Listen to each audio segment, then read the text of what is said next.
Assalamualaikum warahmatullahi wabarakatuh. Nama saya Muhammad Fariski Efiandi dari kelompok 10 akan menjelaskan tentang anggaran tenaga kerja. Pekerja adalah sumber daya utama bagi korporasi. Oleh karenanya selalu ada walaupun korporasi itu telah memakai peralatan dan mesin yang telah mengikuti perkembangan teknologi yang tersedia. Menurut Hamzah, tenaga kerja adalah tenaga yang bekerja di dalam maupun luar hubungan kerja dengan alat produksi utama dalam proses produksi, baik fisik maupun pikiran. Tenaga kerja memiliki kesempatan yang sama tanpa diskriminasi untuk memperoleh pekerjaan.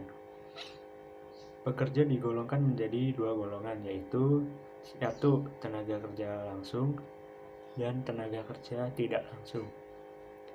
Tenaga kerja langsung pengertiannya terbatas pada tenaga kerja di pabrik yang secara langsung terlibat pada proses produksi dan biayanya dikaitkan pada biaya produksi atau pada barang yang dihasilkan.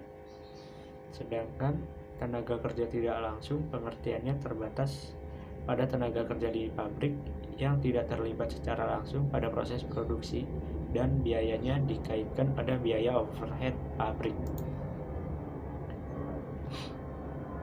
Penganggaran tenaga kerja adalah perencanaan terstruktur terhadap balas jasa yang diberikan terhadap para pekerja untuk masa-masa berikutnya. Persoalan-persoalan yang perlu diwaspadai ketika merencanakan pekerja terdiri dari 1. Jumlah pekerja yang dirancanakan. 2. Sumber untuk mendapatkan para pekerja. 3. Pendidikan terhadap pekerja yang baru direkrut. 4. Penilaian atas tugas dan tanggung jawab pekerja. 5. Balas jasa yang dibayarkan bagi para pekerja. Dan 6. Bagaimana mengawasi pekerja.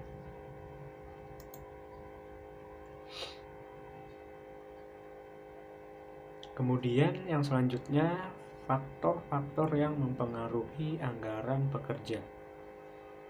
1. Keperluan pekerja. Berbagai cara dilakukan oleh perusahaan untuk mencari dan mendapatkan tenaga kerja yang baik dan terampil, yang cocok untuk bidang pekerjaannya.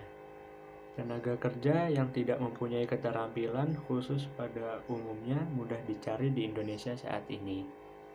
Tetapi untuk mendapatkan tenaga kerja yang baik pada salah satu bidang khusus seperti tenaga teknis dan manajerial harus diperoleh secara khusus pula. Untuk mereka, perusahaan yang tidak segan-segan menyediakan perangsang berupa gaji besar dan fasilitas yang lengkap. Kemudian yang kedua, seleksi tenaga kerja. Seleksi tenaga kerja baru dilakukan dengan berbagai cara. Selain diadakan ujian tertulis dan lisan, juga diadakan psikotes untuk mengetahui secara lebih pasti siapa yang paling cocok untuk bidang pekerjaan yang tersedia.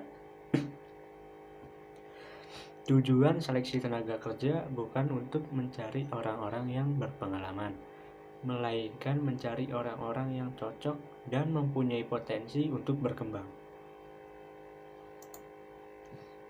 Selanjutnya yang ketiga, ada training pekerja.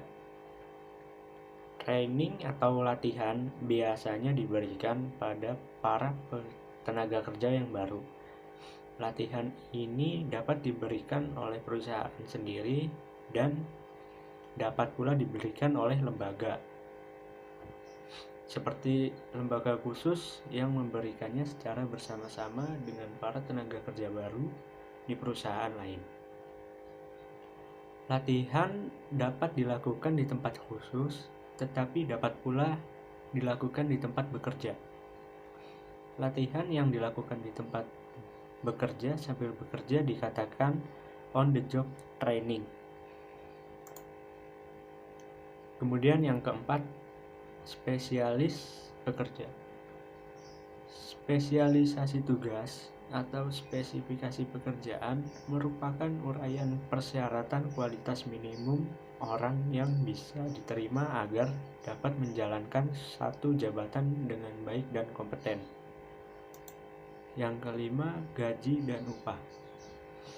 Istilah gaji lebih sering diartikan sebagai bentuk penghasilan karyawan yang nilainya tetap dan tidak dipengaruhi atas volume atau jumlah pekerjaannya. Kemudian yang terakhir adalah mengawasi pekerja. Mengawasi pekerja merupakan salah satu tugas dari seorang manajer untuk memastikan bahwa tenaga kerja yang ada di perusahaan tersebut telah menjalankan tugasnya dengan baik. Assalamualaikum warahmatullahi wabarakatuh. Perkenalkan, saya Mirnawati dari Universitas Pamulang, jurusan Manajemen Keuangan. Dengan NIM saya di 1911010505199. Di sini saya ingin melanjutkan penjelasan mengenai anggaran tenaga kerja, melanjutkan rekan saya yang sebelumnya. Di sini saya ingin menyebutkan apa saja manfaat dari anggaran tenaga kerja. Yang pertama, anggaran tenaga kerja lebih efisien, yaitu dengan adanya anggaran tenaga kerja, maka dapat meminimalisir anggaran tenaga kerja yang akan dikeluarkan nantinya. Dan yang kedua, ada biaya penganggaran tenaga kerja dapat diatur lebih efisien, yaitu dengan adanya anggaran tenaga kerja, biaya dapat diatur lebih efisien. Biaya tenaga kerja tidak berlebihan dengan kapasitas produk yang akan diproduksi nantinya. Yang ketiga yaitu harga pokok barang dapat dihitung lebih cepat. Dengan adanya anggaran tenaga kerja, perkiraan produk yang akan dihasilkan nantinya akan dihitung lebih cepat. Karena kita juga sudah mengetahui anggaran tenaga kerja yang akan dibuat ke depannya, itu akan lebih mempermudah untuk perhitungan harga pokok yang akan kita buat di dalam produknya. Yang keempat, anggaran tenaga kerja menjadi alat pengawasan dalam biaya tenaga kerja, yaitu anggaran tenaga kerja dapat menjadi alat pengawasan dan pengendali dalam perhitungan biaya tenaga kerja. Selanjutnya, saya ingin menjelaskan mengenai cara penghitungan anggaran jam tenaga kerja dan anggaran biaya tenaga kerja. Seperti yang ada di presentasi ini, ya, kita menghitung berdasarkan triwulan, yaitu 3 bulan sekali, dan dibagi menjadi dalam 1 tahun dibagi menjadi 4 triwulan. Triwulan pertama itu ada di 7.000 unit produksi. Triwulan kedua ada 6.000 unit yang akan diproduksi. Triwulan ketiga ada 5.000 unit yang akan diproduksi. Triwulan keempat ada 9.000 unit yang akan diproduksi. Rencana jam tenaga kerja dalam unit produk dalam departemen. Departemen A standar 2,5 jam. Di departemen kedua itu standarnya di jam 2,0. Rencana tingkat upah dalam Departemen A Rp800 per jam. Departemen B Rp900 per jam. Di sini yang pertama kita akan menghitung terlebih dahulu mengenai anggaran jam tenaga kerjanya. Anggaran jam kerja langsung yang pertama dihitung pada triwulan pertama, yaitu dengan penghitungan jumlah unit yang akan diproduksi pada triwulan pertama dikalikan dengan jam kerja yang digunakan dalam produksi. Seperti yang ada di contoh, pada Departemen A di triwulan pertama itu dia dengan jumlah unit 7.000 unit produksi, kemudian dikali dengan 2,5 per jam dalam dia membuat produksi. Ditemukan hasilnya menjadi 17.500 jam dalam membuat 7.000 unit produksi dalam 1 triwulan. Selanjutnya dengan triwulan berikutnya, jumlah unit dikali dengan jam kerja yang digunakan. Total Departemen A dalam 4 triwulan atau dalam 1 tahun mereka dengan jumlah 65.000 jam. Sama dengan departemen pertama ada perhitungannya, Departemen B pun menggunakan perhitungan seperti itu, yaitu jumlah unit produksi yang akan dibuat dalam 1 triwulan dikali dengan jam tenaga kerja yang digunakan untuk membuat produksi. Di mana Departemen B dalam waktu 4 triwulan atau dalam 1 tahun total jumlah tenaga kerja yaitu 53.000 jam. Total antara Departemen A dengan Departemen B, jam tenaga kerja dalam 4 triwulan atau dalam 1 tahun adalah 118.000 jam. Yang kedua, itu kita akan menghitung anggaran dalam biaya tenaga kerja. Seperti yang tadi kita hitung itu jam tenaga kerjanya terlebih dahulu yang digunakan dalam 4 triwulan atau 1 tahun. Sekarang kita hitung untuk anggaran biaya tenaga kerja dalam 4 triwulan atau 1 tahun. Perhitungannya, Departemen A yaitu jumlah unit yang diproduksi.